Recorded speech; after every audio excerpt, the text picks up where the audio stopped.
Hey guys, this is Calvin from Wizard Tricks. Hope you guys are doing great. Today we're going to talk about a couple different things, including how to complete the Formidable Death Eater challenge in the SOS Task Force assignments. I'm going to go over the easiest way to get those so you can finish up those tasks. Plus, I did complete the Brilliant event actually yesterday. I completed it yesterday. I was able to do all the 10 fortresses, as well as all of the oddities and the Death Eaters that you had to find in the wild as well. I got all those completed, so later on I'm going to show you all of that fun as well, because I was stoked about the special assignment having a special place for an achievement and a badge inside of your ministry profile. I was really excited about that, so I hustled through all of the tasks so that I could make sure to get those, because I was really wanting some of that. So in the daily assignments, if you go over to the SOS Task Force, you will see all your SOS assignments. And if you're currently working on defeat 10 Formidable Death Eaters in Wizarding challenges, then this is the video for you, because I'm going to tell you how I was able to do that very quickly.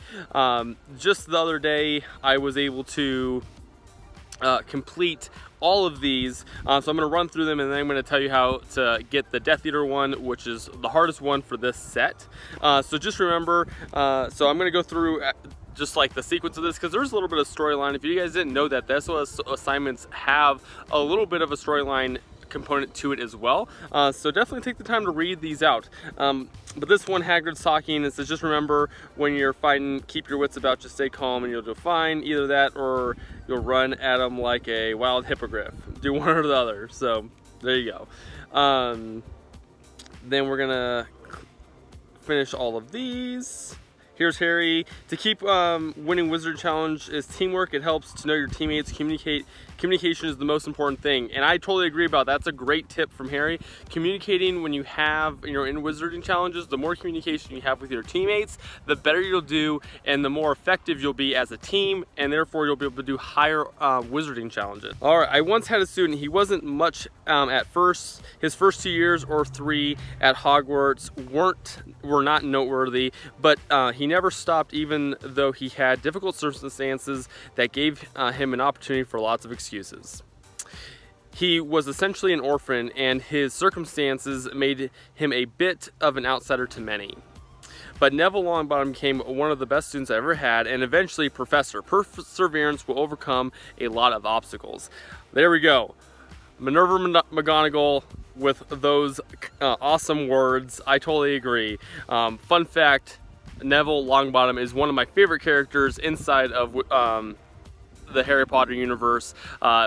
I would say Harry's my first, and Neville's like right up there with Harry. So as you can see from the page here, though, more assignments are going to be coming soon. Niantic hasn't added any more. These were the last grouping of tasks that you had to complete for the SOS assignments. And I'm sure moving forward, Niantic will have more out. They haven't released any more since they launched the game earlier this year, and I'm sure coming soon they will put some more out. Obviously, that's a decent part of the task, and I think that obviously we know that they're going to continue to evolve the storyline, and that is part of it. It's not necessarily like the main plot, but it's a little bit of like a side plot that kind of gives you some time with some of the other characters inside of the Harry Potter universe that we're all familiar with and love so much.